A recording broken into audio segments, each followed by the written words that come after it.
Hello बच्चों, कैसे हैं आप। उम्मीद करते हो आप बढ़िया और एकदम मज़े में होंगे, खुश होंगे और लाइफ को एंजॉय कर रहे होंगे। बिल्कुल खुश रहिए, स्वस्थ रहिए, मस्त रहिए, यही जीवन जीने का आधार है। देखिए, जब हम खुश होते हैं तो कार्य भी निपुणता से करते हैं। तो चलिए रहते हैं खुश और बढ़ते हैं अपने अध्याय की ओर। हम पढ़ने वाले हैं भाषा, लिपि और व्याकरण के बारे में, यानी कि लैंग्वेज, स्क्रिप्ट एंड ग्रामर। तो आइए भाषा, लिपि और व्याकरण क्या है, पाठ पर आधारित गतिविधि के जरिए जाने। तो चित्र को ध्यानपूर्वक देखिए और उसमें छिपी भाषा की उत्पत्ति की कहानी कक्षा में सुनाइए।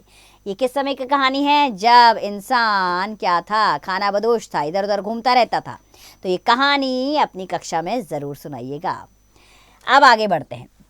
तो बच्चों, प्रारंभ में मानव इतना विकासशील नहीं था, इतना डेवलप नहीं था। उसके पास रहने के लिए घर ना था, न खाने के लिए भोजन, और ना ही वह स्पष्ट रूप से बोल पाता था। लेकिन आवश्यकता को आविष्कार की जननी कहा जाता है। यही कारण है कि मनुष्य ने सर्वप्रथम संकेतों के द्वारा, इसके बाद अपने मुख से ध्वनियों के द्वारा अपने विचार प्रकट करने की कोशिश की। इस प्रकार भाषा की उत्पत्ति हुई। प्राचीन भाषा आधुनिक भाषा से बिल्कुल अलग थी। इसमें विकास के साथ साथ सुधार होता गया और आज की भाषा का निर्माण हुआ। आइए अब बढ़ चलते हैं भाषा के रूप की ओर। तो भाषा के दो रूप होते हैं, मौखिक भाषा तथा लिखित भाषा। सबसे पहले जानेंगे मौखिक भाषा के विषय में। तो बच्चों, आज विद्यालय में रेणु ने बोलकर स्वाधीनता दिवस के कार्यक्रम में बड़ा ही प्रभावशाली व सुंदर भाषण दिया। भाषण सुनकर सभी छात्रों और अध्यापिकाओं ने तालियां बजाई। यहाँ पर रेणु ने बोलकर अपनी बात लोगों तक पहुंचाई और लोगों ने उसकी बात सुनकर समझी। यह भाषा का मौखिक रूप कहलाता है। अर्थात बच्चों, जब हम अपनी बात दूसरों को बोलकर समझाते हैं और दूसरे जो है हमारी बातों को सुनकर समझते हैं, तो उसे मौखिक भाषा कहते हैं। दूसरा रूप लिखित भाषा। घर पहुंचकर रेणु ने ये सारी बातें पत्र में लिखकर अपने नाना जी को भिजवा दी। नाना जी ने पत्र पढ़कर रेणु को बधाई दी। यह भाषा का लिखित रूप कहलाता है। यहाँ पर रेणु ने लिखकर अपनी बात नाना जी को समझाई और नाना जी ने पढ़कर उसकी बात को समझा। अर्थात जब हम अपनी बात लिखकर समझाते हैं और दूसरे हमारी बात पढ़कर समझते हैं, तो उसे लिखित भाषा कहते हैं। चलिए बढ़ चलते हैं भाषा के कौशल जानने की ओर। तो भाषा के होते हैं 4 कौशल: सुनना, बोलना, पढ़ना, लिखना। इसमें से सुनना, बोलना ये मौखिक भाषा के अंतर्गत आते हैं और पढ़ना और लिखना ये लिखित भाषा के अंतर्गत आते हैं। अब हम जानेंगे राष्ट्रभाषा के विषय में। तो बच्चों, देश के अधिकतर निवासी जिस भाषा का प्रयोग करते हैं वह राष्ट्रभाषा कहलाती है। तो चलिए अब हम राष्ट्रभाषा के विषय में जानेंगे। तो बच्चों, देश के अधिकतर निवासी जिस भाषा का प्रयोग करते हैं वह राष्ट्रभाषा कहलाती है। अमेरिका की राष्ट्रभाषा अंग्रेजी है, जापान की जापानी, इंग्लैंड की अंग्रेजी और चीन की चीनी राष्ट्रभाषा है। भारत के अधिकतर हिस्सों में हिंदी भाषा बोली जाती है, परंतु आधिकारिक रूप से हिंदी को अभी तक राष्ट्रभाषा का दर्जा प्राप्त नहीं है। अब जानेंगे हम राजभाषा। देश के कार्यालयों एवं कामकाज में जिस भाषा का प्रयोग किया जाता है वह राजभाषा कहलाती है। भारत की राजभाषा हिंदी है, स्पेन की राजभाषा स्पेनिश और रूस की राजभाषा रूसी है। अब हम जानेंगे बोली के विषय में। तो बच्चों, बोली एक सीमित क्षेत्र में बोले जाने वाली भाषा का स्थानीय रूप होता है। यह भाषा का अल्प विकसित स्थानीय रूप होता है। ब्रजभाषा, हरियाणवी, बुंदेली, अवधी, मेवाती, कुमाऊनी, भोजपुरी आदि कई बोलियां हैं जिनका प्रयोग भारत के अलग अलग भागों में किया जाता है। इनमें साहित्य की रचना नहीं होती। अब हम विभिन्न भाषाओं की भी जानकारी ले लेते हैं। देखिए, विश्व में अनेक भाषाएं बोली एवं लिखी जाती हैं। 14 सितंबर 1949 को हिंदी को राजभाषा का दर्जा दिया गया। संविधान में 22 भारतीय भाषाओं को मान्यता प्रदान की गई। असमिया, उड़िया, उर्दू, कन्नड़, कश्मीरी, कोंकणी, गुजराती, डोगरी, वक्ती, तेलुगु, नेपाली, पंजाबी, बांग्ला, बोडो, मणिपुरी, मराठी, मलयालम, मैथिली, संथाली, संस्कृत, सिंधी और हिंदी।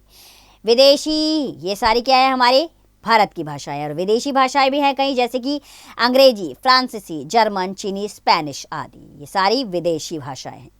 चलिए बढ़ चलते हैं लिपि की ओर।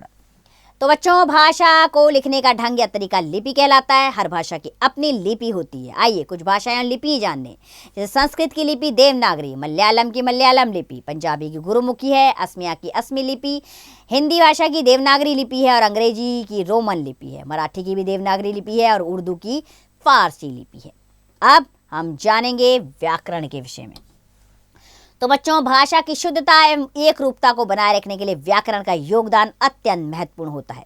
व्याकरण के ज्ञान को प्राप्त कर हम भाषा का शुद्ध प्रयोग करना सीख सकते हैं। पहले भाषा बनती है, फिर धीरे धीरे उसके नियम बनाए जाते हैं। अतः भाषा व्याकरण का निर्माण करती है।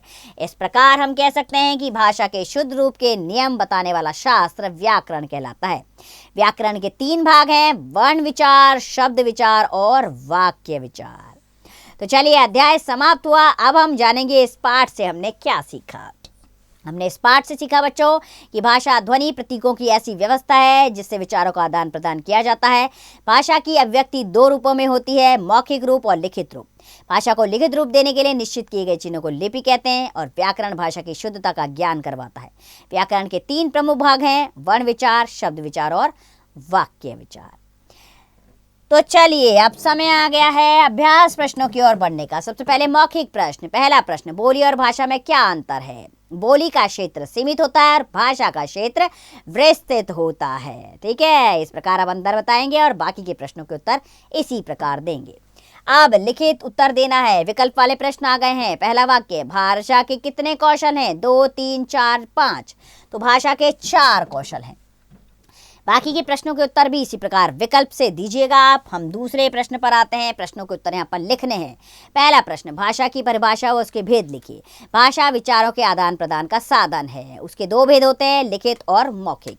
इसी प्रकार बाकी के प्रश्नों के उत्तर लिखित रूप में स्वयं दीजिएगा। तीसरा प्रश्न रिक्त स्थान का आ रहा है: डैश रूप से हिंदी को अभी तक राष्ट्रभाषा का दर्जा प्राप्त नहीं हुआ है। तो राष्ट्रीय रूप से हिंदी को अभी राष्ट्रभाषा का दर्जा प्राप्त नहीं हुआ है। इसी प्रकार बाकी के रिक्त स्थान स्वयं भरिएगा बच्चों। हम अगले प्रश्न की ओर बढ़ते हैं। भारतीय संविधान में मान्यता प्राप्त भाषाओं के नाम लिखिए। तो हिंदी, बांग्ला, बोडो इस प्रकार की भाषाएं जिन्हें मान्यता प्राप्त है। बाकी की भाषाओं के नाम आप स्वयं लिखिए। 5वें प्रश्न पर बढ़ते हैं। नीचे दी गई भाषाओं की लिपियां लिखिए। अंग्रेजी की लिपि कौन सी है? रोमन है। इसी प्रकार अन्य भाषाओं की लिपि आप स्वयं लिखिए। सोचकर बताइए। नीचे कुछ मोजी दिए गए हैं, इनके भाव लिखिए। ठीक है, अब इसमें भाव लिखना है। आपको क्या समझ में आ रहा है? देखिए, इसमें कौन सा भाव है? पहले वह ये कुछ सोचने का प्रयास कर रहा है लेकिन समझ में नहीं आ रहा, तो आश्चर्य का भाव है।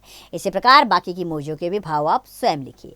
आओ कुछ नया करें। अपने राज्य के बारे में बताइए। राज्य का नाम, जैसे कि आप दिल्ली में रहते हैं तो आप यहाँ दिल्ली लिखेंगे। भाषा बताएंगे, लिपि बताएंगे, पहनावा और खान पान इसके विषय में बताएंगे। तो बस इस तरह ये एक्टिविटी करिए और स्मार्ट बन जाइए। तो मुझे उम्मीद है कि आप भाषा, लिपि और व्याकरण का ज्ञान समझ गए होंगे। अब कोई दिक्कत नहीं आएगी आपको भाषा के आदान प्रदान में। इसी प्रकार अभ्यास करते रहिए।